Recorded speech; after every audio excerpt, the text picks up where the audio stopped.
ஜெபிக்கிறேன் தகப்பனே, நீங்க வெளிப்படுங்க ஆண்டவரே. உம்முடைய வார்த்தைகள் திட்டமாய் வெளிவருவதாக ஆண்டவரே. ஸ்தோத்திரம் ஆண்டவரே, ஸ்தோத்திரிக்கிறோம் தகப்பனே. உம்முடைய கரம் கூட இருக்கட்டும். உம்முடைய ஆளுகை, உம்முடைய பிரசன்னம் முழுவதுமாய் நிரப்பின நேரமா இந்த நேரத்தை நீங்க மாற்றித்தாங்க தகப்பனே. எந்தவித சிறு இடைஞ்சலும் வரவே கூடாது ஆண்டவரே. ஒரு முகமாய் வார்த்தைகளை கேட்க பிள்ளைகளுக்கு நீங்க கிருபைகளை தாங்க ஆண்டவரே. இருதயத்துல போகணும் அப்பா, கிரியைகளை நடப்பிக்கணும் ஆண்டவரே. அப்படியான வார்த்தைகளாய் காணப்படும்படியாய் ஜெபிக்கிறேன் ஆண்டவரே. உடைய கரத்துக்குள்ள இந்த நேரத்தை ஒப்பு கொடுக்கிறேன். பொறுப்படுத்தி வழி நடத்துங்க. இயேசு கிறிஸ்து மூலம் ஜெபிக்கிறேன் நல்ல பிதாவே, ஆமேன். கர்த்தர் இந்த நாளுக்காய் கொடுத்ததான வார்த்தை வாசிக்கலாம். சங்கீதம் 66:20. என் ஜெபத்தை தள்ளாமலும் தமது கிருபையை என்னை விட்டு விலகாமலும் இருந்த தேவனுக்கு ஸ்தோத்திரம் உண்டாவதாக. ஜெபத்தை அவர் தள்ளாதவர், கிருபையை நம்மை விட்டு விலகாத தேவன். இந்த இடத்துல அழகாய் போட்டிருக்கிறது, என் ஜெபத்தை தள்ளாமலும் அவருடைய கிருபையை, தமது கிருபையை என்னை விட்டு விலகாமலும் இருந்த தேவனுக்கு ஸ்தோத்திரம் உண்டாவதாக என்பதாக இந்த வேத வசனம் சொல்லப்பட்டிருக்கிறது. வாசிக்கலாமா? ரோமர் 11:2. தேவன் தாம் முன்னறிந்து கொண்ட தம்முடைய ஜனங்களை தள்ளி விடவில்லை. ஜனத்தை அவர் தள்ளாத தேவன். பல நேரம் யோசித்து இந்த வார்த்தைகளை நான் கொண்டு வந்திருக்கிறேன். கர்த்தருடைய பாதத்தில் அமர்ந்து நிச்சயமா உங்களோடு கர்த்தர் பேசுவாராக. இதுல என்ன போட்டிருக்குது? அவர் யாரையும் தள்ளுவதில்லை. யோவான் எழுதின சுவிசேஷம் 6வது அதிகாரம் 37வது வசனம் இவராக சொல்லுகிறது. வாசித்திரலாமே. பிதாவானவர்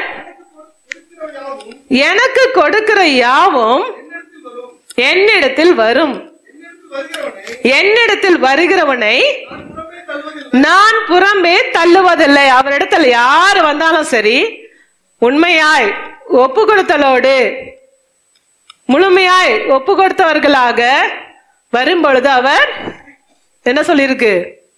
புறம்பே தள்ளுவதில்லை. கர்த்தர் யாரையும் வேண்டான்னு சொல்லி தள்ளுவதே இல்லை. அவர் வெயிட் பண்ணி கொண்டே இருக்கிறார். யாரையும் அவர் புறம்பே தள்ளுவதே இல்லை. தாவீது ஒப்பு கொடுத்தார்.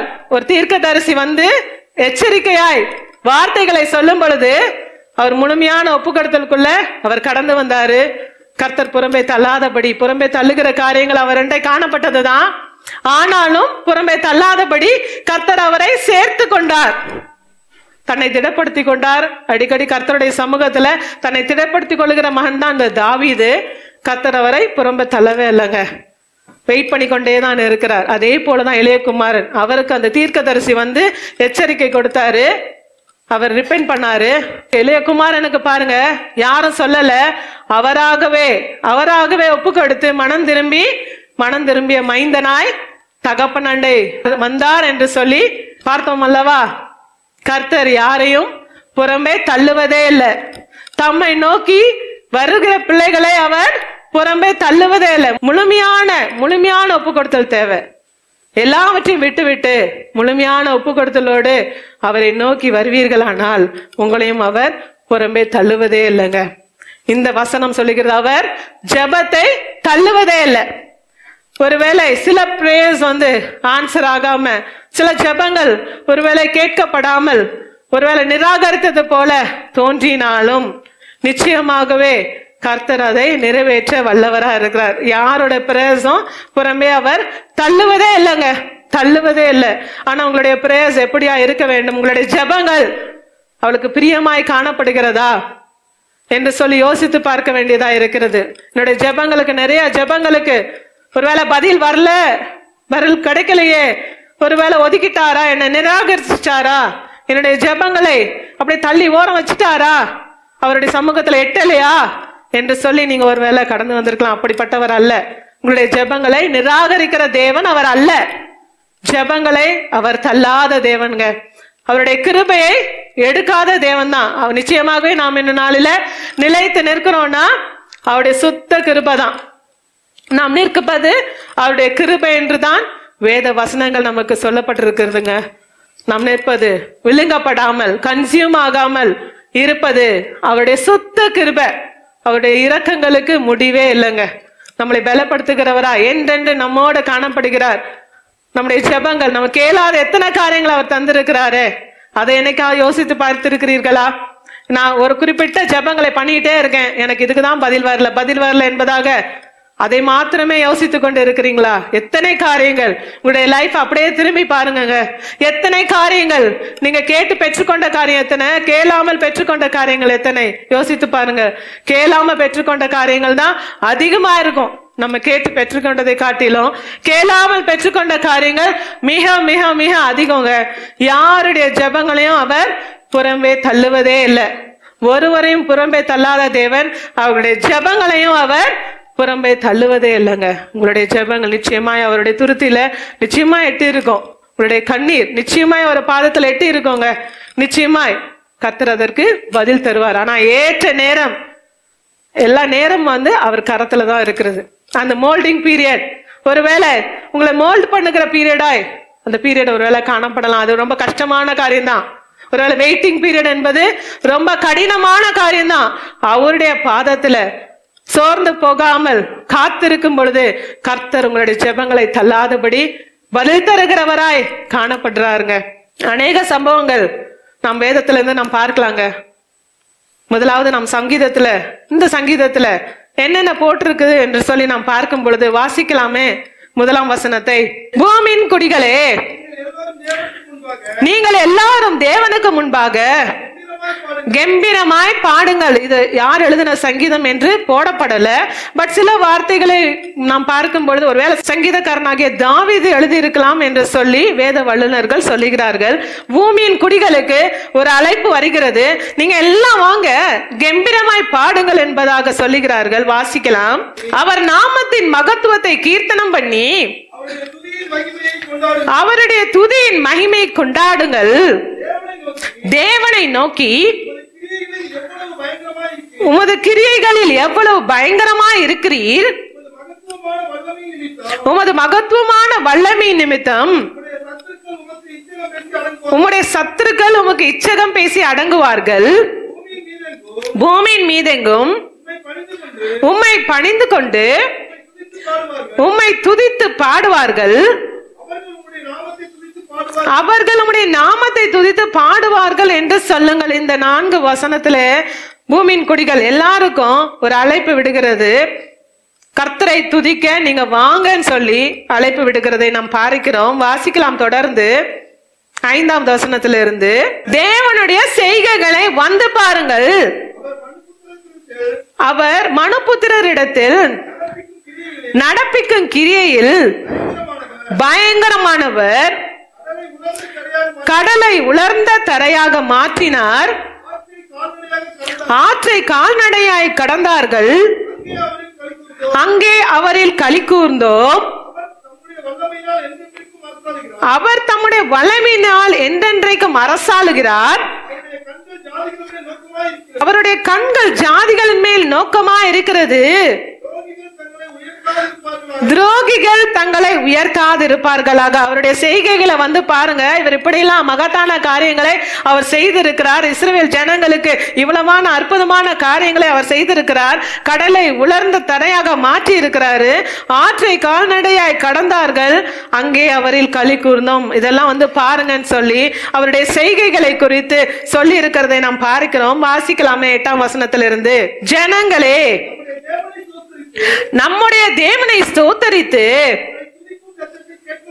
அவரை துதிக்கும் சத்தத்தை கேட்க பண்ணுங்கள்.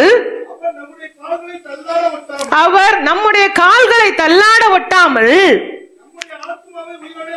நம்முடைய ஆத்துமாவை உயிரோடே வைக்கிறார்.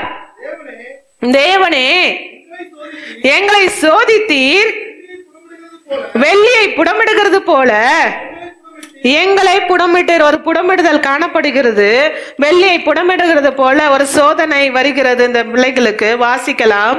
எங்களை வலையில் அகப்படுத்தி எங்கள் இடுப்புகளின் மேல் வருத்தமான பாரத்தை ஏற்றினீர். மனுஷரை எங்கள் தலையின் மேல் ஏறி போக பண்ணினீர். தீயையும் தண்ணீரையும் கடந்து வந்தோம், செழிப்பான இடத்தில் எங்களை கொண்டு வந்து விட்டீருங்க. பாருங்க, நான் சோதிக்கப்பட்டிருக்கிறோம், நாங்க இப்படியாய் தீயில கடந்து போயிருக்கிறோம், தண்ணியில கடந்து போயிருக்கிறோம். இப்படியான போராட்டங்கள் எங்களுக்குள்ள கடந்து வந்தது தேவனுடைய பிள்ளைகள் தான். பல போராட்டங்களோட கடந்து வந்திருக்கிறாங்க. புடமிடுகிறது போல கர்த்தர் புடமிட்டு இருக்கிறார். எல்லாம் பார்க்கிறோம். தொடர்ந்து வாசிக்கலாம். சர்வாங்க தகன பலிகளோட உமது ஆலயத்துக்குள் பிரவேசிப்பேன். என் இக்கட்டில் நான் என் உதடுகளை திறந்து என் வாயினால் சொல்லிய என் பொருத்தனைகளை உமக்கு செலுத்துவேன். இக்கட்டு நாளில, பிரச்சனையின் போது, போராட்டத்தின் போது ஒருவேளை அநேக பொருத்தனைகளை செய்வோம் அல்லவா? செய்திருப்பீங்க. நான் இதை செஞ்சிடறேன்ப்பா, இதை மாத்திருங்க, இதை செஞ்சிடறேன், கர்த்தருக்காய் அநேக பொருத்தனைகளை பண்ணியிருப்பீங்க. அதை அவர் செலுத்துறாராம். எத்தனை பேர் செலுத்தி இருக்கிறீங்களோ தெரியாது. இக்கட்டு மாறின பிறகு கர்த்தரை தேடுகிற பிள்ளைகள் மாறி போயிடுறாங்க, தேடுகிறதே இல்லை, விட்டு விடுறாங்க. தொடர்ந்து வாசிக்கலாமே. ஆட்டுக்கடாக்களின் நினப்புகையுடனே கொழுமையானவைகளை உமக்கு தகன பலியாக இடுவேன். காளிகளையும் செம்மறியாட்டு கடாக்களையும் உமக்கு பலியிடுவேன். தேவனுக்கு பயந்தவர்களே, நீங்கள் எல்லாரும் வந்து கேளுங்கள். அவர் என் ஆத்துமாவுக்கு செய்ததை சொல்லுவேன். அவரை நோக்கி என் வாயினால் கூப்பிட்டு என் நாவினால் அவர் புகழப்பட்டார். என் இருதயத்தில் அக்கிரம சிந்தை கொண்டிருந்தேனானால் ஆண்டவர் எனக்கு செவி கொடார். மெய்யாய் தேவன் எனக்கு செவி கொடுத்தார். என் ஜெபத்தின் சத்தத்தை கேட்டார். என்னுடைய இக்கட்டு, என்னுடைய காரியங்கள் எல்லாம் மாறிற்று. எல்லாமே பாருங்க, நான் அவரை மீண்டும் துதிக்கிற காரியங்கள் இதுல விட்டது. நான் அவரை துதிப்பேன் என்பதாக சொல்லுகிற காரியம் வாசித்து முடித்திடலாமே. என் ஜெபத்தை தள்ளாமலும் தமது கிருபை என்னை விட்டு விலகாமலும் இருந்த தேவனுக்கு ஸ்தோத்திரம். கர்த்தர் என்னுடைய ஜெபத்தை கேட்டாருங்க. என்னுடைய ஜெபத்தை அவர் தள்ளல. நான் இக்கட்டுல போனேன், நான் பிரச்சனையில போனேன், போராட்டத்துல போனேன் தான். என்னை புடமிடுகிறது போல நீங்க என்னை சோதித்து இருக்கீங்க. பல சோதனை வழியாய் நான் போனேன். ஆனாலும் எல்லாமே மாறிவிட்டது. கர்த்தர் என்னுடைய ஜெபத்தை, என்னுடைய சத்தத்தை அவர் கேட்டார். என்னுடைய ஜெபத்தை அவர் தள்ளல. அவருடைய கிருபை என்னை விட்டு அவர் எடுக்கல. முழுமையான ஒப்பு கொடுத்தல் வந்த பிறகுதான் இந்த வார்த்தைகளும் வருது. அவரை நோக்கி என் வாயினால் கூப்பிட்டேன், என் நாவினால் அவர் புகழப்பட்டார். என் இருதயத்தில் அக்கிரம சிந்தை கொண்டிருந்தேனானால் ஆண்டவர் எனக்கு செவி கொடார். அக்கிரம சிந்தை ஒருவேளை இருந்துச்சுன்னா ஆண்டவர் எனக்கு செவி கொடுத்திருக்க மாட்டாரு. நான் அவரை நோக்கி கூப்பிட்டேன். முழுமையான ஒப்பு கொடுத்தலோடு முழுமையான சுத்திகரிப்பு பெற்றவனாய் நான் கூப்பிட்டேன். அக்கிரம சிந்தை இருந்துச்சுன்னா எனக்கு அவர் செவி கொடுத்திருக்க மாட்டாரு. என்கிட்ட அக்கிரம சிந்தை இல்ல. என்னுடைய வார்த்தைகள், என்னுடைய கூப்பிடுதலின் சத்தத்துக்கு அவர் செவி கொடுத்தாரு. என்னுடைய ஜெபத்தை அவர் தள்ளல. என்னுடைய ஜெபத்தை அவர் தள்ளல. ஒருவேளை அக்கிரம சிந்தை, தேவையில்லாத சிந்தைகள், ஏனோ தானோ என்று ஜெபிக்கிற காரியங்கள் இருக்குமானால் நிச்சயமாகவே உங்களுடைய சத்தத்தையும் கர்த்தர் கேட்க மாட்டார், செவி கொடுக்க மாட்டார்.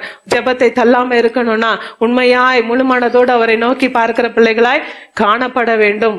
உண்மையாய் கர்த்தரை நோக்கி பார்த்தவர்கள், அவர்களுடைய ஜெபங்கள் தள்ளப்படல.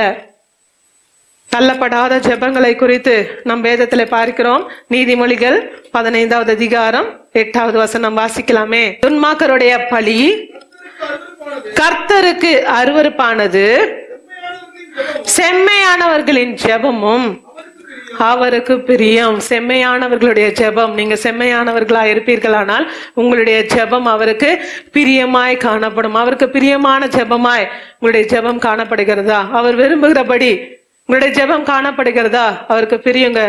செம்மையானவர்களுடைய ஜெபம் தான் கேட்கப்படும். அந்நாளை குறித்து நாம் பார்க்கிறோம். வாசிக்கலாம். 1 சாமுவேலின் புஸ்தகம் 1வது அதிகாரம் 10வது வசனத்தை. 1 சாமுவேல் 1:10. அவள் போய் மனம் கசந்து மிகவும் அழுது கர்த்தரை நோக்கி விண்ணப்பம் பண்ணி, சேனைகளின் கர்த்தாவே தேவரீர் உம்முடைய அடியாளின் சிறுமையை கண்ணோக்கி பார்த்து உம்முடைய அடியாளை மறவாமல் நினைத்தருளி உமது அடியாளுக்கு ஒரு ஆண் பிள்ளையை கொடுத்தால் அவன் உயிரோடு இருக்கும் சகல நாளும் நான் அவனை கர்த்தருக்கு ஒப்பு கொடுப்பேன். அவன் தலையின் மேல் சவரகன் கத்தி படுவதில்லை என்று ஒரு பொருத்தனை பண்ணினாள். பாருங்க, மனம் கசந்து அழுகிறார். அவருடைய சக்காலத்தை அவளை துன்புறுத்துகிறாள். முள்ளாய் அவருடைய வார்த்தைகள் அவருடைய இருதயத்துல குத்தி கொண்டு இருக்கிறது. மனம் கசந்து அழுறாங்க. தேவனுடைய சமூகத்துல உண்மையாய் முழு மனதோடு தேவனை நோக்கி அவள் பார்க்கிற மகளாய் காணப்படுகிறாள். தேவன் அவளுடைய சத்தத்தை கேட்டார். வாசிக்கலாமே 15வது வசனத்தை. அதற்கு அன்னாள் பிரதியுத்தரமாக, அப்படியல்ல என் ஆண்டவனே, நான் மனக்லேசமுள்ள ஸ்திரீ, நான் திராட்சரசமாகிலும் மதுவாகிலும் குடிக்கவில்லை. நான் கர்த்தருடைய சந்நிதியில் என் இருதயத்தை ஊற்றி விட்டேன். ஏலி சொல்ற, நீ குடிச்சிருக்கிறியா? நீ என்ன இப்படி இருக்க? நீ என்ன புலம்பிட்டு இருக்க அப்படின்னு சொல்லி அவர் சொல்லுறாரு. இல்ல அப்படி இல்ல, நான் மதுபானமோ எதுவும் நான் குடிக்கல. நான் கர்த்தருடைய சந்நிதியில என் இருதயத்தையே ஊற்றி விட்டேன். அவ்வளவு துக்கம் எனக்கு, அவ்வளவு தாங்க முடியாத துக்கமாய் எனக்கு காணப்பட்டது. வாசிக்கலாம் தொடர்ந்து. உம்முடைய அடியாளை பேலியாளின் மகளாக எண்ணாதையும் மிகுதியான விசாரத்தினாலும் கிளேசத்தினாலும் இந்நேரம் மட்டும் விண்ணப்பம் பண்ணினேன் என்றால், அதற்கு ஏலி, சமாதானத்துடனே போ, நீ இஸ்ரவேலின் தேவனிடத்தில் கேட்ட உன் விண்ணப்பத்தின்படி அவர் உனக்கு கட்டளையிடுவாராக என்றான். அப்பொழுது அவள், உம்முடைய அடியாளுக்கு உம்முடைய கண்களில தயவு கிடைக்க கடவுது என்றாள். பின்பு அந்த ஸ்திரீ புறப்பட்டு போய் போஜனம் செய்தாள். அப்புறம் அவள் துக்கமுகமாய் இருக்கவில்லை என்பதாக அந்த வேத வசனங்கள் சொல்லுகிறது. மிகுதியான விசாரத்தினாலும் கிளேசத்தினாலும் இந்நேரம் மட்டும் நான் விண்ணப்பம் பண்ணி இருக்கிறேன். நான் மதுபானமும் எதுவும் நான் செய்யல. என்ன பேலியாளின் மகளாக எண்ணாதீங்க. நான் ரொம்ப மன கஷ்டத்துல அழுது புலம்பிக் கொண்டு இருக்கிறேன். முழு மனதோட ஆழத்திலிருந்து, இருதயத்தின் ஆழத்திலிருந்து ஒரு ஜெபங்க.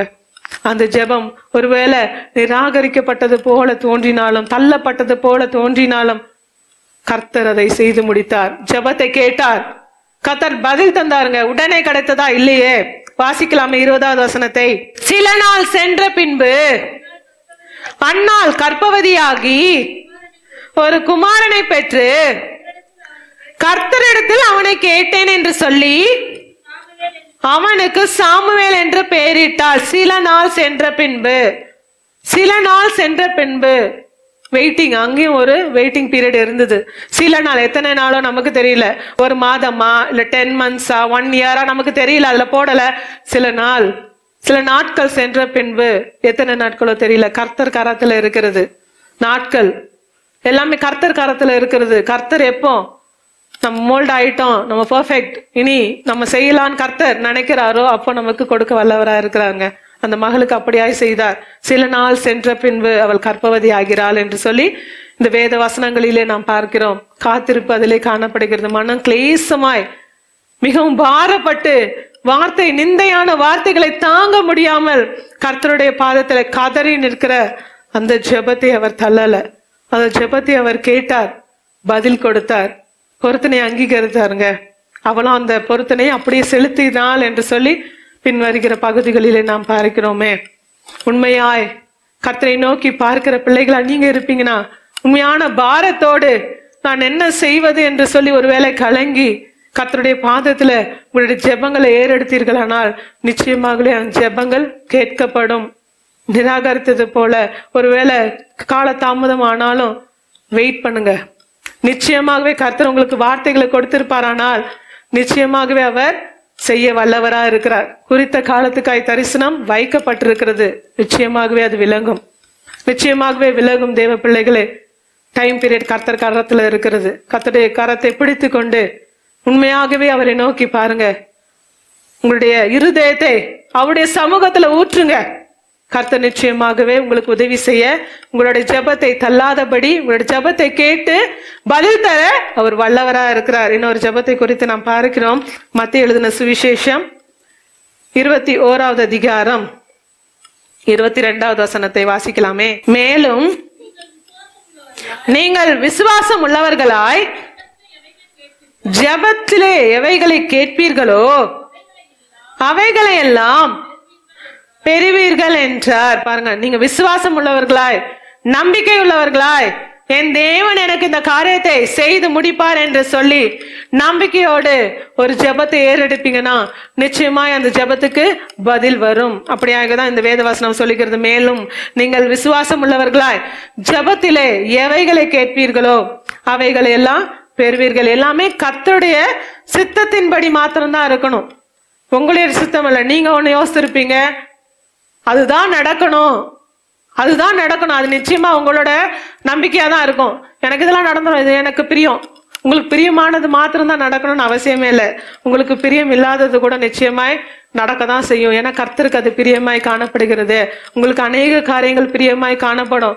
ஆனா அந்த வழிகள் எல்லாம் ஒருவேளை அது பிளஸ்டா இருக்குமா, நீங்க பிரியப்படுகிற காரியங்கள் எல்லாம் ஆசீர்வாதமா இருக்குமா, அது உங்களுக்கு தெரியாது, எனக்கு தெரியாது. கர்த்தர் அறிந்திருக்கிறார் உங்களுடைய வழிகளை, எதை செய்யணும், எப்படியாய் செய்ய வேண்டும் என்று கர்த்தர் அறிந்திருக்கிறாருங்க. அவருடைய சித்தத்தின்படி செய்தால் மட்டுமே, அவர் சித்தத்தின்படி கொடுத்தால் மட்டுமே அது ஆசீர்வாதமாய் காணப்படும்.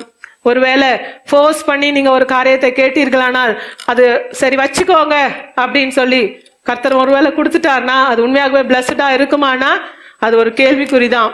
அது ஒரு கேள்விக்குறிதான். ஒரு சகோதரி இவ்வாறாக சொன்னாங்க, நான் 2 பொண்ணு இருந்துச்சு, எனக்கு பையனுக்காக ரொம்ப ஃபோர்ஸ் பண்ணி கர்த்தருடைய சமூகத்துல நான் கேட்டேன், எனக்கு பையன்தான் வேணும், எனக்கு பையன்தான் வேணும்னு சொல்லி நான் அழுது புலம்பி அதையும் நான் பெற்றுக்கொண்டேன். ஆனாலும் அந்த பையன் நிமித்தமா எனக்கு உபத்திரவம் தான் கடைசியில வந்தது. ஃபோர்ஸ் பண்ணி எந்த காரியத்தை பெற்றுக்கொண்டாலும் சரி வச்சுக்கோ அப்படின்னு சொல்லி ஒருவேளை கொடுத்துட்டாருன்னா அது பிளஸ்டா இருக்குமானா அது உண்மையாகவே இருக்கவே இருக்காது. அது ஒரு கேள்விக்குறியா தான் இருக்கும். அது நிமித்தமா ஒருவேளை உபத்திரம் வரலாம். நான் இந்த ஒரு எக்ஸாம்பிள் நான் சொல்றேன். இந்த மாதிரி அநேக காரியங்கள் உண்டு. ஃபோர்ஸ் பண்ணி இந்த படிப்பை நான் படிப்பேன்னு சில பசங்க சண்டை போட்டு படிக்கிறாங்க. கர்த்தர் சொன்ன விருப்பத்தை அவங்க மாறா செய்யறதுனால அந்த பிளஸ்டா அந்த படிப்பு காணப்படுகிறதானா இல்ல.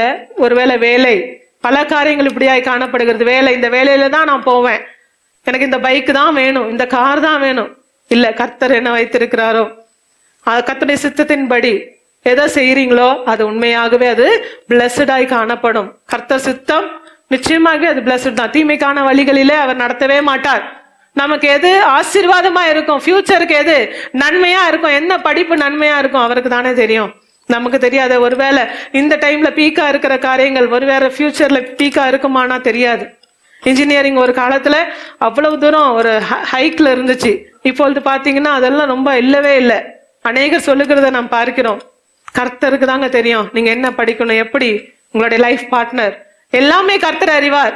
கர்த்தருடைய சமூகத்துல உங்களுடைய ஜெபங்கள், உங்களுடைய காரியங்கள் எல்லாவற்றையும் ஒப்பு கொடுக்கும் பொழுது நிச்சயமாகவே கர்த்தர் அதை ஆசீர்வாதமாய் மாற்றி தர வல்லவரா இருக்கிறாருங்க. வேத வசனம் இவ்வாறாக சொல்லுகிறது. யோவான் எழுதின சுவிசேஷம் 14வது அதிகாரம் 13 மற்றும் 14வது வசனத்தை வாசிக்கலாமே. நீங்கள் என் நாமத்தினாலே எதை கேட்பீர்களோ குமாரனில் பிதா மகிமைப்படும்படியாக அதை செய்வேன். என் நாமத்தினாலே நீங்க எதை கேட்டாலும் அதை நான் செய்வேன். பிதாவிலே தேவன் மகிமைப்படும்படியாக தான் நான் செய்வேன். அது கர்த்தருக்கு பிரியமா இருந்தால் மாத்திரம்தான் நான் அதை செய்வேன், மற்றபடி அல்ல. இதுதான் கர்த்தர் சொல்லுகிற காரியங்க. விசுவாசித்து ஜெபித்து நம்பிக்கையோடு ஜெபத்துல நீங்க எதை கேட்டாலும் கர்த்தர் தர வல்லவரா இருக்கிற அவர் சித்தமா இருந்தால் அது கர்த்தர் செய்ய, அவருக்கு பிரியமா இருந்தால் அது கர்த்தர் செய்ய வல்லவரா இருக்கிறார். எலியாவை குறித்து பார்க்கிற 1 ராஜாக்களின் புஸ்தகம் 18வது அதிகாரம் 41வது வசனத்தை வாசிக்கலாமே. பின்பு எலியா ஆகாபை நோக்கி, நீர் போ, போஜனபானம் பண்ணும், பெருமழையின் இரைச்சல் கேட்கப்படுகிறது என்றான். ஆகா போஜனபானம் பண்ண போனான். பின்பு எலியா கர்மேல் பர்வதத்தினுடைய சிகரத்தின் மேல் ஏறி தரையிலே பணிந்து தன் முகம் தன் முழங்காலில் பட குனிந்து தன் ஊழியக்காரனை நோக்கி, நீ போய் சமுத்திர முகமாய் பார் என்றான். அவன் போய் பார்த்து ஒன்றுமில்லை என்றான். நீ இன்னும் 7 தரம் போய் பார் என்றான். 7ஆம் தரம் இவன், இதோ சமுத்திரத்திலிருந்து ஒரு மனுஷனுடைய உள்ளங்கை அத்தனை சிறிய மேகம் எழும்புகிறது என்றான்.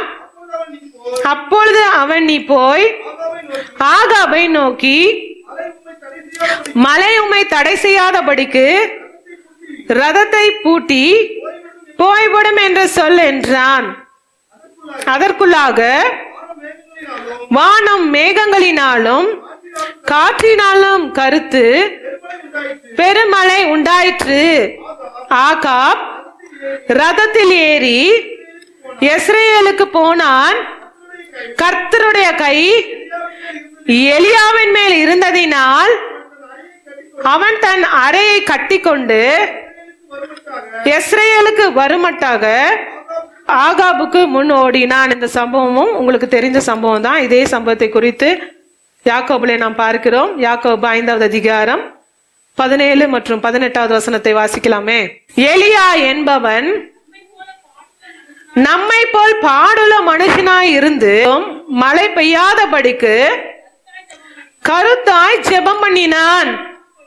அப்பொழுது 3 வருஷமும் 6 மாதமும் பூமியின் மேல் மழை பெய்யவில்லை. மறுபடியும் ஜெபம் பண்ணினான். அப்பொழுது வானம் மழை பொழிந்தது. பூமி தன் பலனை தந்தது. பஞ்சத்தின் காலத்துல, மழை இல்லாத இருந்த காலத்துல இந்த எலியா ஜெபம் செய்தார் என்று சொல்லி இந்த வேத வசனங்களிலே நாம் பார்க்கிறோம். நம்மை போல பாடு அனுபவித்த மனுஷன்தான் இந்த எலியா. பல பாடுகள், தீர்க்கதரிசிகளை கொலை செய்யும்படியாக, இதைத்தான் நாம் 1 ராஜாக்கள்ல நாம் பார்த்தோம். தீர்க்கதரிசிகளை கொலை செய்யும்படியாக யெசபேல் என்பவள் பல திட்டங்களை தீர்த்து தீர்க்கதரிசிகளை கொலை செய்த அந்த காலத்தில் இருந்தவர் தான் இந்த எலியா. அவரை குறித்து நாம் இந்த அதிகாரத்தில் முழுமையாய் நாம் பார்க்கிறோம். அவர் மாத்திரம் தப்பித்தாரு. வாசிக்கலாம். 1 ராஜாக்கள் 18வது அதிகாரம் 1வது வசனத்திலே, அநேக நாள் சென்று 3ஆம் வருஷமாகிய கர்த்தருடைய வார்த்தை எலியாவுக்கு உண்டாகி, நீ போய் ஆகாபுக்கு உன்னை காண்பி, நான் தேசத்தின் மேல் மலையை கட்டளிடுவேன் என்றார். 3 வருஷம் இருந்தது. பயங்கர பஞ்சமான நாள் தான் அந்த நாள். கொடிய பஞ்சமா இருந்தது. வாசிக்கலாம் 2வது வசனத்தை. அப்பொழுது எலியா ஆகாபுக்கு தன்னை காண்பிக்க போனான். பஞ்சமோவெனில் சமாரியாவிலே கொடிதா இருந்தது. பஞ்சம் பயங்கர கொடிதான பஞ்சமா இருந்தது. ஆகாபுக்கு நீ உன்னை போய் காண்பி என்று சொல்லி கர்த்தர் கட்டளையிட்டு இருக்கிறாரு. வாசிக்கலாமே. ஆனபடியால் ஆகாப் அரமனை விசாரிப்புக்காரனாகிய ஒபதியாவை அழைப்பித்தான். ஒபதியா கர்த்தருக்கு மிகவும் பயந்து நடக்கிறவனாய் இருந்தான். யெசபேல் கர்த்தரின் தீர்க்கதரிசிகளை சங்கரிக்கிற போது ஒபதியா 100 தீர்க்கதரிசிகளை சேர்த்து அவர்களை கெபிக்கு 50 பேராக ஒழித்து வைத்து அவர்களுக்கு அப்பமும் தண்ணீரும் கொடுத்து அவர்களை பராமரித்து வந்த. பாருங்க, ஒபதியா 50 தீர்க்கதரிசிக்கா கொலை செய்யணும்னு யெசபேல் ஒரு ஆர்டர் போடும் பொழுது பாத்தீங்கன்னா இவர் ஒழித்து வைத்து அவங்களுக்கு சாப்பாடு எல்லாமே அவர் ஒபதியா கொடுக்கிறாரு. வாசிக்கலாம் 5வது வசனத்தை. ஆகாப் ஒபதியாவை பார்த்து, நீ தேசத்தில் இருக்கிற எல்லா நீரூற்றுகளிடத்திலும் எல்லா ஆறுகளிடத்திலும் போ, நாம் சகல மிருக ஜீவன்களையும் சாக கொடாமல் குதிரைகளையும் கோவேறு கழுதைகளையும் ஆவது உயிரோடு காப்பாற்றும்படிக்கு நமக்கு புல் அகப்படுமா என்று பார். பயங்கர பஞ்சம், ஒண்ணுமே இல்லை. சரி, ஆடு மாடுகளாவது காப்பாற்றப்படட்டும், மிருக ஜீவன்களையும் குதிரைகளையும் நீ அங்க மேய்க்கிறதுக்காக கொண்டு போன்னு சொல்லி சொல்றாரு. 8ஆம் வசனத்தை வாசிக்கலாம். அவன், நான் தான், நீ போய் இதோ எலியா வந்திருக்கிறான் என்று உன் ஆண்டவனுக்கு சொல். எலியாவை பார்க்கிறாரு. எலியா சொல்றாரு, நீ போ, நான் தான் எலியா வந்திருக்கிறேன்னு சொல்லி நீ போய் சொல்லுன்னு சொல்றாரு. அதற்கு அவன், ஆகாப் என்னை கொன்றும் போடும்படிக்கு நீர் உமது அடியானை அவன் கையில் ஒப்பு கொடுக்க நான் என்ன பாவம் செய்தேன்? இவர் ஒளித்து வைத்திருக்கிறாரு. ஆகாபுக்கு தெரிஞ்சதுன்னா நிச்சயமாகவே அவரை கொன்று போட்டுருவாரு. எலியா வந்திருக்கேன் நீ போய் சொல்லுன்னு சொல்றாரு. ஐயோ என்னை கொன்று போட்டுருவானே, நீங்க இதுக்கா என்னை வழி வகித்து தரீங்கன்னு சொல்லி சொல்றாரு. 10ஆம் வசனத்துல வாசிக்கலாம். உம்மை தேடும்படி என் ஆண்டவன் மனுஷரை அனுப்பாத ஜாதியும் ராஜ்யமும் இல்லை என்று உம்முடைய தேவனாகிய கர்த்தரின் ஜீவனை கொண்டு சொல்லுகிறேன். நீர் இல்லை என்று அவர்கள் சொன்னபோது அவன் அந்த ராஜ்யத்தையும் அந்த ஜாதியையும் உம்மை காணவில்லை என்று சத்தியம் வாங்கி கொண்டான். ஜாதி எல்லாம் உம்மை காணலன்னு சொல்லிட்டாங்க தான். அதனால நீங்க என்னை இப்ப போய் சொல்ல சொல்றீரு, அவர்கிட்ட போய் ஆகாபிட்ட போய் என்ன சொல்ல சொல்றீங்களா, எலியா வந்திருக்கான்னு சொல்லிட்டு என்னையும் கொண்டு தீக்கிறதுக்கா நீங்க பிளான் பண்றீங்கன்னு சொல்றாங்க. வாசிக்கலாமே தொடர்ந்து. இப்பொழுது நீ போய் உன் ஆண்டவனுக்கு இதோ எலியா வந்திருக்கிறான் என்று சொல்லு என்று நீ சொல்லுகிறீரே. நான் உம்மை விட்டு போன உடனே ஒருவேளை கர்த்தருடைய ஆவியானவர் என்னை எடுத்துட்டாருன்னா நான் என்ன செய்யறது? நான் அறியாத இடத்திற்கு கொண்டு போவார். அப்பொழுது நான் ஆகாபிடத்திற்கு போய் அறிவித்த பின்பு அவன் உம்மை காணாவிட்டால் என்று கொன்று போடுவானே. உமது அடியானாகிய நான் சிறு வயது முதல் கர்த்தருக்கு பயந்து நடக்கிறவன் நீர் சொல்லிட்டு நான் போய் சொன்ன பிறகு ஆண்டவர் ஒருவேளை உண்மை எடுத்துட்டாருன்னா நாளை மாட்டுவேன், என்னல கொன்று போட்டுருவாங்க அப்படி சொல்லி அவர் சொல்லுகிறாரு. எசபேலோட தீர்க்கதரிசிகளை கொன்று போடுகிற போது நான் கர்த்தருடைய தீர்க்கதரிசிகளில் 100 பேரை ஒவ்வொரு கெபியிலே 50 பேராக ஒளித்து வைத்து அவர்களுக்கு அப்பம் கொடுத்தேன், தண்ணீரும் கொடுத்து பராமரித்து வந்த என்னுடைய செய்கை என் ஆண்டவனுக்கு அறிவிக்கப்படவில்லையோ?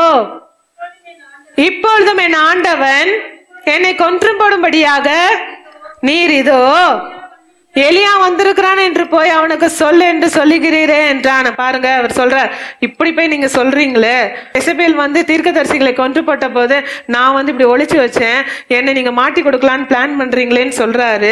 16வது வசனம் இவ்வாறாக சொல்லுகிறது. இப்பொழுது ஒபதியா போய் ஆகாபை சந்தித்து அவனுக்கு அதை அறிவித்த உடனே ஆகாப் எலியாவை சந்திக்க போனான். ஆகாப் எலியாவை கண்டபோது ஆகாப் அவனை நோக்கி, இஸ்ரவேலை கலங்க பண்ணுகிறவன் நீ அல்லவா என்றான். அதற்கு அவன், இஸ்ரவேலை கலங்க பண்ணுகிறவன் நான் அல்ல, கர்த்தரின் கட்டளைகளை விட்டு பாகால்களை பின்பற்றதினால் நீரும் உம்முடைய தகப்பன் வீட்டாருமே இஸ்ரவேலை கலங்க பண்ணினீங்க. இப்பொழுது உங்களுடைய பாகாலுடைய தீர்க்கதரிசில கொண்டு வாங்க, நான் ஒரு பலியிடுறேன், அது என்ன நடக்குது அவங்க தேவத்தை கூப்பிடட்டும், அந்த பலி எடுக்கப்படுதான்னு பார்ப்போன்னு சொல்லி அவர்களாண்டே ஒரு சேலஞ்ச் வைக்கிறாரு எலியா. அப்பொழுது பாத்தீங்கன்னா தொடர்ந்து வருகிற பகுதிகளில நாம் பார்த்தோம்னா அந்த சேலஞ்சில் எலியா தான் அவருடைய ஜெபம் தான் கேட்கப்பட்டது. அவர் பட்சிக்கிற அக்கினியாய் தேவன் இறங்கி அந்த தகன பலிகளை கர்த்தர் எடுத்தார் என்று சொல்லி வருகிற வசனங்களிலே பார்க்கிறோம். எலியாவுடைய ஜெபம் கேட்கப்பட்டது. எலியாவோட ஜெபம் கேட்கப்பட்டதுங்க. நம்பிக்கையோடு தேவனை நோக்கி பார்க்கும் பொழுது நிச்சயமாகவே உங்களுடைய ஜெபம் கேட்கப்படும். சில தாமதங்கள் காணப்படலாம். கர்த்தர் நிச்சயமாகவே ஜெபத்தை தள்ளாதவர். கர்த்தர் ஜெபத்தை கேட்கிறவராய் காணப்படுகிறார். மன கிளேசத்தோடு ஒருவேளை பாரத்தோடு தேவனை நோக்கி பார்க்கும் பொழுது உங்களுடைய ஜெபம் நிச்சயமாகவே அவருடைய சித்தத்தின்படி இருந்ததுன்னா நிச்சயமாகவே அவர் ஜெபத்தை தள்ளாதபடி கேட்க வல்லவரா இருக்கிறார், பதில் தர வல்லவரா இருக்கிறாருங்க. தானியேலை குறித்து நாம் பார்க்கிறோமே. தானியேல் 6வது அதிகாரம் 10வது வசனம் இவ்வாறாக சொல்லுகிறது. தானியேலோ என்றால் அந்த பத்திரத்தில் கையெழுத்து வைக்கப்பட்டது என்று அறிந்த போதிலும் தன் வீட்டுக்குள்ளே போய் தன் மேல் அறையிலே எருசலேமுக்கு நேராக பலகணிகளை திறந்திருக்க அங்கே தான் முன் செய்து வந்தபடியே தினம் 3 வேளையும் தன் தேவனுக்கு முன்பாக முழங்காற்படியிட்டு ஜெபம் பண்ணி ஸ்தோத்திரம் செலுத்தினான். இங்க தானியேலை குறித்து நாம் பார்க்கிறோம். ரூல்ஸ் பாஸ் பண்ணப்படுகிறது. ராஜாவை வணங்காதவர்கள்லாம் அந்த சிங்க கெபியில போடப்படணும்னு சொல்லிட்டு, ஆனா தானியேல் அந்த ரூல்ஸ்க்கு அவர் இணங்கவே இல்லை. எப்படியாவது அவன் மேல ஒரு குற்றம் கண்டுபிடிக்கணும்னு சொல்லி பலர் பல திட்டங்களை தீட்டினாங்க. கடைசியில ஜெபத்தை ஒரு காரணமாக சொல்லி, ராஜா உண்மை வணங்கணும்னு சொல்லி நீங்க ரூல்ஸ் போட்டிருக்கீங்க, ஆனா அவன் வணங்கல. உண்மை வணங்காதபடி அவர் யூஸ்வலா பண்றது போல ஜெபம் பண்ணி கொண்டே இருக்கிறாரு. அதனால நீங்க சிங்க கபியில தூக்கி போட்டுருங்கன்னு சொல்லுகிறாரு. 14வது வசனத்தை வாசிக்கலாம். ராஜா இந்த வார்த்தைகளை கேட்ட பொழுது தண்ணில் மிகவும் அவருக்கு இஷ்டம் இல்லை அந்த ராஜாவுக்கு. ஆனா அவர் தான் கையெழுத்து போட்டிருக்கிறாரு, சிங்க கபியில போட்டு விடலாம் என்று சொல்லி, தன்னை வழங்காத பீப்புளை அதுல அப்படி பண்ணிவிடலாம் என்று சொல்லி ஒரு ரூல்ஸ் அவராகவே கையெழுத்து போட்டு பாஸ் பண்ணி வந்துருச்சு. ஆனா அவருக்கு அந்த வார்த்தைகளை, தானியேலை குறித்து அவர்கள் சொன்னதான வார்த்தைகளை கேட்கும் பொழுது மிகவுமாய் சஞ்சலப்படுகிறார். வாசிக்கலாம். தானியேலை காப்பாற்றும்படிக்கு அவன் பேரில் தன் மனதை வைத்து அவனை தப்புவிக்கிறதற்காக சூரியன் அஸ்தமிக்கு மட்டும் முடிஞ்ச அளவுக்கு தப்புவிக்கும்படியாக பல காரியங்களை செய்து கொண்டேதான் இருந்தார் என்று சொல்லி இந்த வேத வசனம் சொல்லிக்கிறது. ஆனா எதுக்குமே அவங்க இணங்கல, அதனால தூக்கி போடுறாங்க. வாசிக்கலாம் 15வது வசனத்தை. அப்பொழுது அந்த மனுஷர் ராஜாவினிடத்தில் கூட்டமாய் வந்து, ராஜா கட்டளையிட்ட எந்த தாக்கீத்தும் கட்டளையும் மாற்றப்படக்கூடாது என்பது மேதியருக்கும் பெருசியருக்கும் பிரமாணமா இருக்கிறது என்று அறிவீராக என்றார்கள். அப்பொழுது ராஜா கட்டளையிட அவர்கள் தானியேலை கொண்டு வந்து அவனை சிங்கங்களின் கெபியிலே போட்டார்கள். ராஜா தானியேலை நோக்கி, நீ இடைவிடாமல் ஆராதிக்கிற உன் தேவன் உன்னை தப்புவிப்பார் என்றார். ராஜாவே சொல்லுகிறாரு, வேற வழியே இல்லை, இந்த ரூல்ஸ் எல்லாம் பாஸ் பண்ணியாச்சு, இனி அதை மாற்ற முடியாது. ஆனால் சிங்க கெபியில போடும்படியாக காரியங்கள் நடந்து கொண்டு இருக்கிறது. நீ இடைவிடாமல் ஆராதிக்கிற உன் தேவன் உன்னை தப்புவிப்பார் என்று சொல்லி ராஜா சொல்லுகிறதை நாம் பார்க்கிறோம். வாசிக்கலாம் 20வது வசனத்தை. அப்புறம் அடுத்த நாள் பார்க்கிறாரு.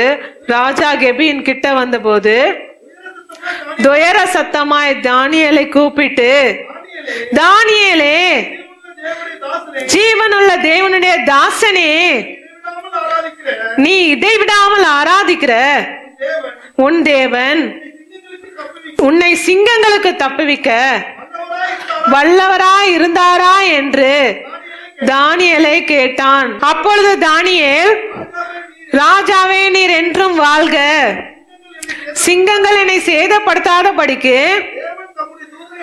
தேவன் தம்முடைய தூதனை அனுப்பி அதனுடைய வாய்களை அவர் கட்டி போட்டார். அது ஏனென்றால் அவருக்கு முன்பாக நான் குற்றமற்றவனாய் காணப்பட்டேன், ராஜாவாகிய உமக்கு முன்பாகவும் நான் நீதிகேடு செய்ததில்லை என்றான். இப்படி நடந்தது. அவ பதறி அடிச்சிட்டு அந்த ராஜாவை பார்க்கிறார், என்ன நடக்குது என்று சொல்லி. ஆனா துயரமாய் ஒரு பயத்தோட தானியேலே, தானியேலே என்று கூப்பிடுறார். ஜீவனுள்ள தேவனாகிய தாசனே, நீ இடைவிடாமல் ஆராதிக்கிறியே, அந்த தேவன் உன்னை தப்புவிச்சாரா என்று சொல்லி கேட்கிறாரு. அவனும் உரத்த சத்தமா சொல்லுகிறார், நீர் வாழ்க, சிங்கங்கள் என்னை சேதப்படுத்தாதபடி கர்த்தர் என்னை தப்புவித்திருக்கிறார். தானியேல் செய்த ஜெபம் இரவும் பகலும் ஒரு நாளும் தேவனை மறவாதபடி கர்த்தரை நோக்கி பார்த்த பொழுது கர்த்தர் அவனை இந்த சிங்கங்களின் கெபிகளுக்கு விலக்கி காத்தாரே, சிங்கங்களுக்கு விலக்கி காத்தாரே, கர்த்தர் பாதுகாத்தாரே. அவருடைய ஜெபம் போராட்டங்களுக்குள்ளதான் அவர் சென்றாருங்க. அவர் ஜெபித்த ஜெபம் அவரை பாதுகாத்தது. ஒருவருடைய ஜெபத்தையும் அவர் தள்ளவே இல்லை, ஒருவருடைய ஜெபத்தையும் அவர் தள்ளுவதே இல்லை. ஒருவேளை கால தாமதங்கள் இந்த எல்லா தேவ பிள்ளைகளையும் பாருங்க, சில நாள் சென்றது, பல காலங்கள் சென்றது தான் விடுவிக்க. ஆனாலும் அவர்கள் தேவனை விடவே இல்லை. எப்பொழுதுமே தானியேல் தெரியும், சிங்கங்கள் என்று சொல்லும் பொழுது எல்லாரும் பயப்படுகிற காரியம்தான், என்ன செய்யுமோ, எப்படி பட்சிக்குமோ, என்ன நடக்குமோ. ஆனாலும் உண்மையாய் ஆராதித்தாரு, உண்மையாய் தேவனை நோக்கி கூப்பிட்டாரு. அந்த ஜெபம், தேவனை நோக்கி பார்க்கிற காரியம் ஒரு நாளும் வீணாய் போகவே இல்லையே. அந்த மகனை பாதுகாத்ததே, சிங்கங்களின் வாய்க்கு பாதுகாத்ததே ஆராதிக்கிற தேவன் உண்மையுள்ளவருங்க. உண்மையாய் அவரை நோக்கி பார்க்கும் பொழுது, நம்பிக்கையோடு அவரை நோக்கி பார்க்கும் பொழுது அவர் தள்ளாத தேவன். உங்களையும் தள்ள மாட்டார், உங்களுடைய ஜெபங்களையும் அவர் தள்ளாத தேவனாய் காணப்படுகிறாருங்க. ஒருவேளை இவ்வளவு நேரம் தள்ளாத ஜெபங்களை குறித்து பார்த்தோம். இன்னும் தள்ளப்பட்ட ஜெபங்களை, ஒரு சில ஜெபங்களை நாம் பார்த்து முடிக்கலாம் என்று சொல்லி நான் வாஞ்சிக்கிறேன். ஏசாயா தீர்க்கதரிசியின் புஸ்தகம் 1வது அதிகாரம் 15வது வசனம் வாசிக்கலாமே. நீங்கள் உங்கள் கைகளை விரித்தாலும் என் கண்களை உங்களை விட்டு மறைக்கிறேன். நீங்கள் மிகுதியாய் ஜெபம் பண்ணினாலும் கேளேன். உங்கள் கைகள் இரத்தத்தினால் நிறைந்திருக்கிறது. பாருங்க, இஸ்ரவேல் ஜனங்கள், இஸ்ரவேல் மக்கள் பாவம் செய்கிறாங்க. ஆனால் அவர் சொல்லுகிறார், நீங்க கை விரித்து என்னை நோக்கி நீங்க பார்த்தாலும் உங்களுடைய ஜெபங்களை நான் கேட்கவே மாட்டேன். வாசிக்கலாம் 2வது வசனத்தை. வானங்களை கேளுங்கள், பூமியை செவிகொடு, கர்த்தர் பேசுகிறார். நான் பிள்ளைகளை வளர்த்து ஆதரித்தேன், அவர்களோ எனக்கு விரோதமாய் கலகம் பண்ணினார்கள். மாடு தன் எஜமானையும் கழுதை தன் ஆண்டவனையும் முன்னணியே அறியும். இஸ்ரவேலோ அறிவில்லாமலும் என் ஜனம் உணர்வில்லாமலும் இருக்கிறது என்றார். ஐயோ, பாவமுள்ள ஜாதியும் அக்கிரமத்தால் பாரம் சுமந்த ஜனமும் பொல்லாதவர்களின் சந்ததியும் கேடு உண்டாக்குகிற புத்திரருமா இருக்கிறார்கள். கர்த்தரை விட்டு இஸ்ரவேலின் பரிசுத்தருக்கு கோபம் உண்டாகி பின்வாங்கி போனார்கள். பாருங்க, கர்த்தர் எத்தனை மகத்தான காரியங்களை அவருடைய வாழ்க்கையில செய்தாரு. ஆனாலும் அதெல்லாம் மறந்து விட்டு கர்த்தருக்கு கோபம் மூட்டுகிற மாதிரி பல காரியங்களை இந்த இஸ்ரவேல் ஜனங்கள் செய்தது நிமித்தமாய் எத்தனை தரம் கர்த்தரை நோக்கி பார்த்தாலும் அந்த ஜெபங்கள் கேட்கப்படுவதில்லை. கர்த்தருக்கு விரோதமா எழும்பி விட்டு கர்த்தர் எனக்கு இதை செய்யலையே அதை செய்யலையே என்று சொல்லுவதனால எந்த பிரயோஜனமும் இல்லை. கர்த்தருடைய வார்த்தைக்கு செவி கொடுக்காதபடி, கர்த்தர் செய்த நன்மைகளை நினையாதபடி எத்தனை காரியங்கள் உங்களுடைய வாழ்க்கையில செய்திருக்கிறார். எத்தனை காரியங்கள் இந்த இஸ்ரவேல் ஜனங்களுக்கு கர்த்தர் செய்திருக்கிறார். அதெல்லாம் மறந்து போயிட்டாங்களே. எத்தனை அடிமைத்தனங்கள்ல சிக்கி இருந்தாங்க, எத்தனை பாடுபட்டாங்க. எல்லாவற்றையும் கர்த்தர் மீட்டெடுத்து அவர்கள் விடுதலையோடு கடந்து வர கர்த்தர் கிருபை செய்தாரு. அதெல்லாம் மறந்துட்டாங்களே. வனாந்தரத்துல கர்த்தர் அழகாய் வழி நடத்தினாரு. எல்லாவற்றையும் மறந்துட்டு பாவமாய் தேவையில்லாத காரியங்கள், விக்கிரக ஆராதனை பக்கம் திரும்பினது, எல்லா காரியங்களும் செய்தது நிமித்தமாய், கர்த்தருக்கு கோபம் மூட்டினது நிமித்தமாய் கர்த்தர் அவர்களுடைய ஜெபங்களை தள்ளினார் என்று சொல்லி, ஜெபங்கள் கேட்கப்படலை என்று சொல்லி இந்த வேத பகுதிகளில நாம் பார்க்கிறோம். வாசிக்கலாமே. நீதிமொழிகள் 28வது அதிகாரம் 9வது வசனத்தை.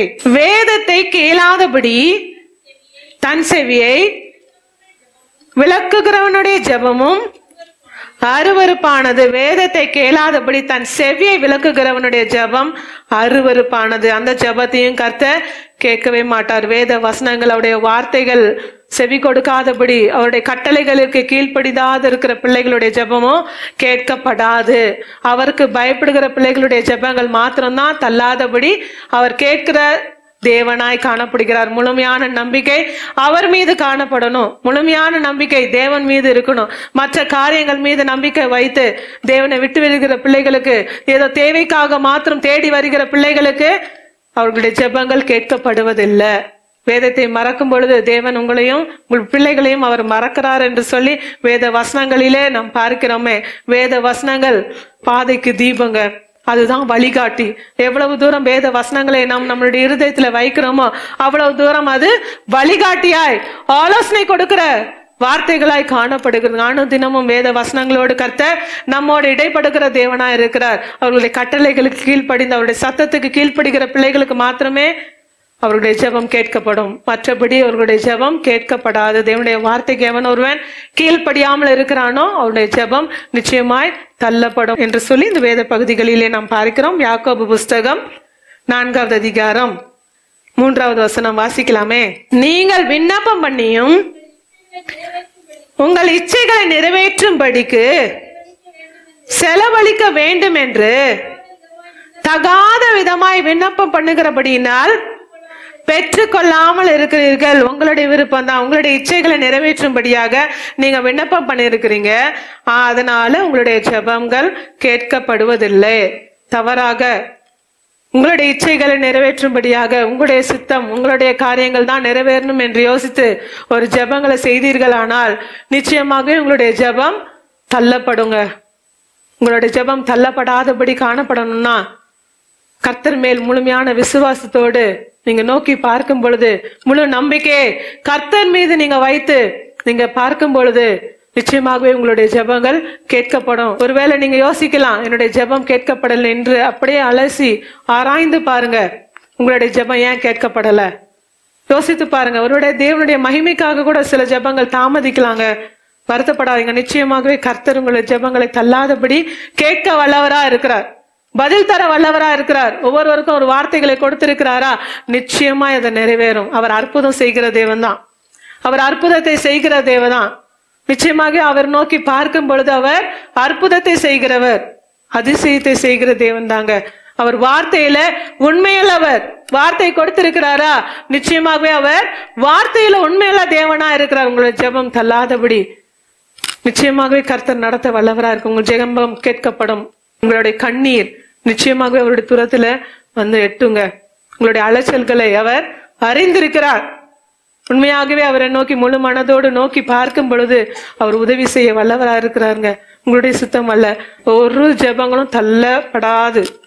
கர்த்தரை நோக்கி உண்மையாய் பார்க்கும் பொழுது கர்த்தர் அதை செய்ய வல்லவரா இருக்கிறார். ஜெபம் மாத்திரம் பண்ணிவிட்டு நான் எப்படி வேணாலும் இருப்பேன், ஆனா ஏன் ஜெபம் கேட்கப்படணும்னு யோசித்தீங்கன்னா நிச்சயமாகவே அந்த ஜெபம் கேட்கப்படாது. ஏனோ தானோ என்று வாழ்கிற வாழ்க்கை விட்டு விடுங்க. கர்த்தருக்காய் வாழுங்க, வைராக்கியமாய் வாழுங்க. தேவனுடைய சமூகத்தை தேடி ஓடி வாங்க. கர்த்தர் உங்களுக்கு உதவி செய்ய வல்லவரா இருக்கிறாங்க. உணர்ந்தவர்களாய் அப்படி இருக்கிற இடத்துல எழுந்து நிற்போமா? கர்த்தர் அற்புதம் செய்ய காத்திருக்கிறார். அவரை நம்பி இருக்கிற பிள்ளைகளை அவர் கைவிடுகிறதே இல்லை. முழுமையாய் அவரை நோக்கி பார்க்கும் பொழுது, நம்பிக்கையாய் விசுவாசத்தோடு அவரை நோக்கி பார்க்கும் பொழுது ஜெபம் ஒரு நாளும் தள்ளப்படவே படாது. ஜெபங்களுக்கு நிச்சயமாய் பதில் உண்டுங்க. காத்திருப்பு இருதயத்தை இழைக்க பண்ணும் தான். ஆனாலும் விரும்பின காரியம் வரும் பொழுது ஜீவ விருட்சத்தை போல வருங்க. கர்த்தரை நம்பி இருக்கிற பிள்ளைகள் வெட்கம் அடைவதே இல்லை. இந்த வேளையில உண்மையாய் முழு இருதயத்தோடு கர்த்தரை நோக்கி நீங்க பாருங்க. முழுமையாய் கர்த்தரை நோக்கி நீங்க பாருங்க. முழு இருதயத்தோடு அவரை நோக்கி நீங்க பார்க்கும் பொழுது கர்த்தர் உங்களுக்கு உதவி செய்ய வல்லவரா இருக்கிறார். கர்த்தர் அற்புதத்தை செய்ய வல்லவரா இருக்கிறார். உங்களை ஜெபங்கள் கர்த்தருடைய சமூகத்துல தூபம் போல எழும்பி வருங்க. ஒவ்வொரு ஜெபங்களுக்கும் கர்த்தர் நிச்சயமாய் பதில் தருவார். மல கிளேசமுள்ள ஸ்திரீயாய் அந்த அண்ணாள் தன்னுடைய இருதயத்தையே ஊற்றினாலே அப்புறமா அவ துக்க முகமா இருக்கவில்லை. அதுதான் வேத வசனம் சொல்லுகிறதே, அதுதான் வேத வசனம் சொல்லி இருக்கிறது. இந்த வேளையில உணர்ந்தவர்களாக அவரை என்று நமக்கு யாருமே இல்லைங்க. எதன் மீது நீங்க நம்பிக்கை வைத்தாலும் அதெல்லாம் வீண் தான். கர்த்தர் தான் செய்ய முடியும். எதனாலுமே எதை நினைத்தாலும் கர்த்தர் தான் செய்ய முடியும். ஒருவேளை இந்த வேளையில நீங்க கடந்து வந்திருக்கலாம். என் கண்ணீர் மிகுதியாய் காணப்படுகிறது, என்னுடைய கண்ணீருக்கு பதிலே வராதா என்று சொல்லி ஒருவேளை அங்கலாய்ப்போடு இந்த நாளிலே கடந்து வந்திருக்கலாம். தேவ பிள்ளைகளை அற்புதம் செய்கிறவர் நிச்சயமாய் உங்களை அற்புதத்தை செய்து நடத்த வல்லவரா இருக்கிறார். இந்த வேளையில உணர்ந்து கொள்ளுங்க, கர்த்தர் அற்புதத்தை செய்ய வல்லவரா இருக்கிறார். அவரை நம்பி இருக்கிற பிள்ளைகள் எதை கேட்கிறார்களோ விசுவாசத்தோடு முழு மனதோடு எதை கேட்கிறார்களோ அதை பெற்றுக்கொள்ளுகிறார்கள் என்று சொல்லி வேத வசனங்கள் சொல்லுகிறது. அவரை நோக்கி பார்த்த முகங்கள் ஒரு நாளும் வெட்கம் அடைவதே இல்லைங்க. கர்த்தர் எல்லாவற்றையும் நடத்த வல்லவரா இருக்கிறார். அவரை பற்றி கொள்ள முன்வாருங்கள். அவரையே பற்றி கொள்ள, அவரோடு காணப்பட உங்களை ஒப்பு கொடுங்க. கர்த்தர் விரும்புகிற காரியமா தான் என் பிள்ளை என்னோட இருக்கணும், என் பிள்ளை என்னுடைய சத்தத்தை கேட்கணும், என்னை பின்பற்றி வரணும். அதுக்கு தாங்க பல போராட்டங்கள் வருகிறது. அந்த முட்களின் பாதை வழியே ஒருவேளை கடந்து போக வேண்டியது இருக்குதே என்று நீங்க யோசிக்கிறீங்களா?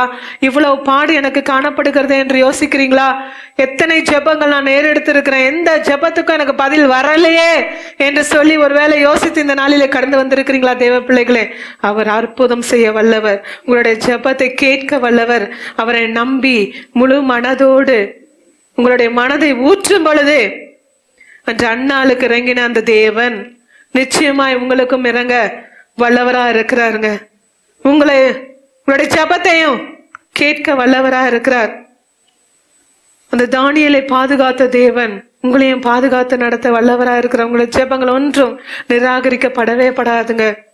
இந்த வேளையில உணர்ந்து கொள்ளுங்க, அப்பா நான் உண்மையே நான் நம்பி இருக்கிறேன், உண்மை என்று எனக்கு யாரும் இல்லப்பா, நீங்க அற்புதம் செய்யுங்க என்னுடைய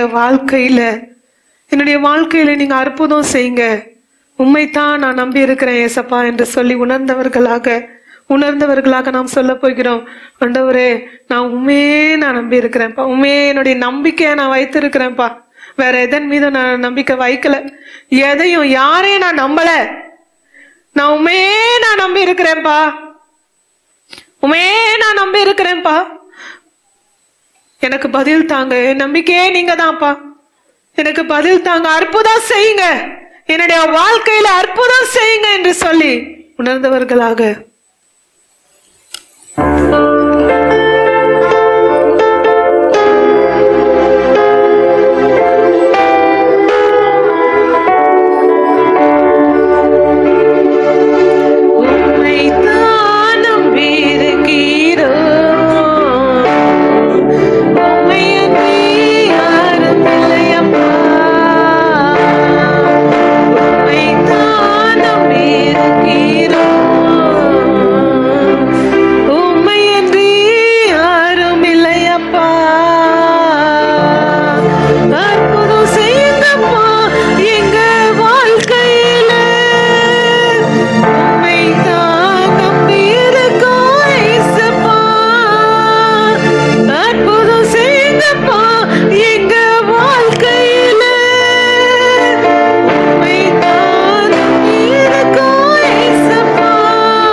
நடக்கிற பிள்ளைகளுக்கு அவர் உதவி செய்ய வல்லவரா இருக்கிறார். தேவ பிள்ளைகளே, நீங்க தான் பாருங்க ஏதாவது செய்யணும் என்று எதிர்பார்த்து காத்திருக்கிறேன். நீ சொன்ன வார்த்தையை நான் பிடித்துக் கொண்டு உங்க முகத்தையே நான் நோக்கி பார்க்கிறேன்ப்பா. வேலைக்காரனுடைய கண்கள் எச்சமான கைகளை நோக்கிமா போல உண்மை நான் நோக்கி பார்த்திருக்கிறேன்ப்பா என்று சொல்லி உணர்ந்தவர்களாக ஒப்பு கொடுங்க. உணர்ந்தவர்களாக அவரை உண்மையான மனதோடு நோக்கி பாருங்க. தேவ பிள்ளைகளே, உடைய ஜெபங்கள் நிச்சயமாய் கேட்கப்படும்.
எத்தனை அவமானங்கள் எல்லாவற்றையும் சகித்தவர்களாக எல்லாவற்றையும் சகித்தவர்களாக.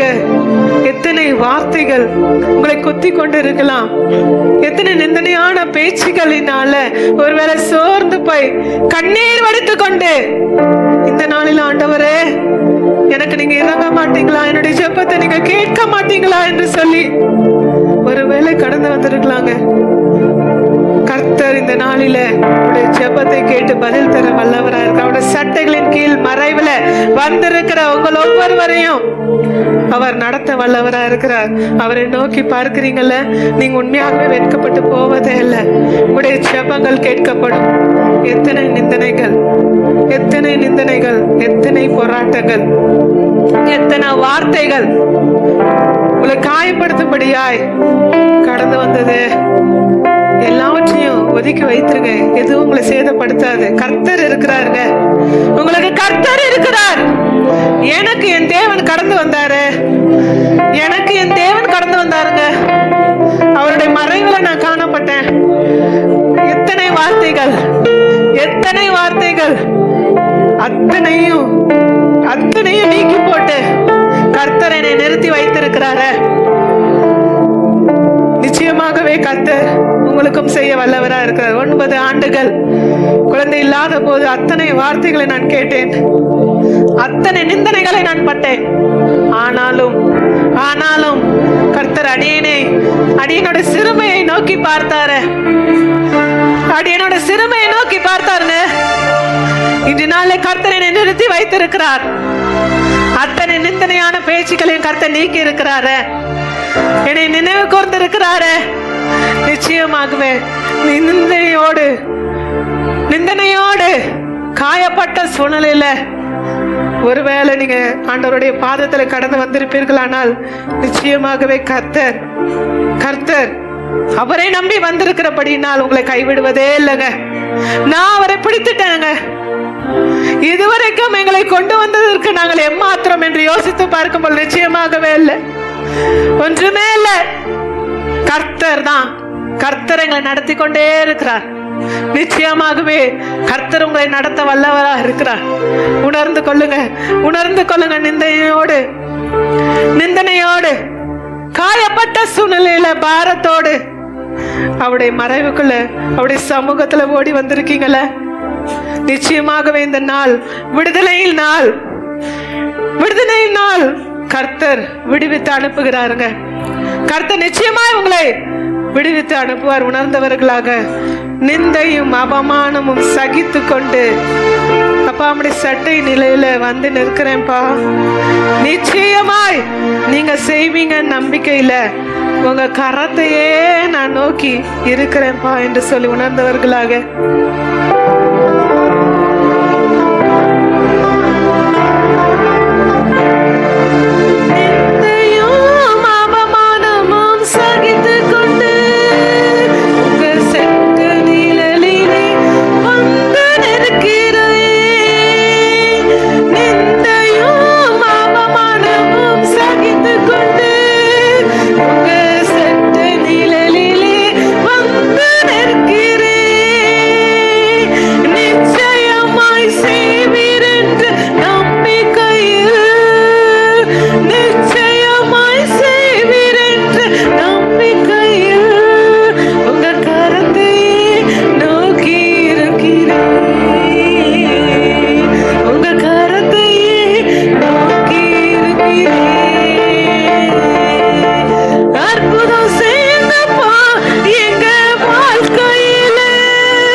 தகப்பனே. அப்பா, அந்த அருமையான வேலைக்காய் நன்றி செலுத்துகிறேன் ஆண்டவரே. உம்மைத்தான் நம்பி வந்திருக்கிறேன் ஆண்டவரே. உம்மைத்தான் நம்பி வந்திருக்கிறாங்க ஆண்டவரே. என் தகப்பன் நீங்க ஆண்டவரே இறங்கும்படியாய் ஜெபிக்கிறேன் ஆண்டவரே. அப்பா, உம்மை பாதத்தை தேடி ஓடி வந்திருக்கிற பிள்ளைகளே ஆண்டவரே, நீங்க கண்ணோக்கி பார்க்கும்படியாய் ஜெபிக்கிறேன் ஆண்டவரே. கண்ணீரோடு அப்பா சமூகத்தில் ஏறெடுக்கிற எல்லா ஜெபத்தையும் அப்பா நீங்க கேட்கும்படியாய் ஜெபிக்கிறேன் அப்பா. ஒவ்வொன்றுக்கும் நீங்க பதிலாய் கடந்து வரும்படியாக ஜெபிக்கிறேன் ஆண்டவரே. மல கிளேசத்தோடு அப்பா அப்படி சமூகத்துல ஊற்றின அந்த மகளை கண்ணோக்கி பார்த்த தேவன் இந்த வேலையில ஆண்டவரே அப்பா பிள்ளைகளையும் கண்ணோக்கி பார்க்கும்படியாய் ஜெபிக்கிறேன் ஆண்டவரே. அப்பா, எந்த ஜெபங்களும் தள்ளாதபடி அப்பா என் தகப்பன் நீங்க ஆண்டவரே பதில் தரும்படியாக ஜெபிக்கிறேன் ஆண்டவரே.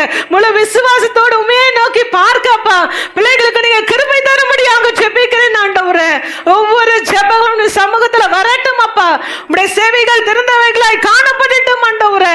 அப்ப ஒவ்வொன்றுக்கும் நீங்க பதில் தாங்க ஆண்டவரே. ஒவ்வொன்றுக்கும் நீங்க பதில் தாங்க ஆண்டவரே.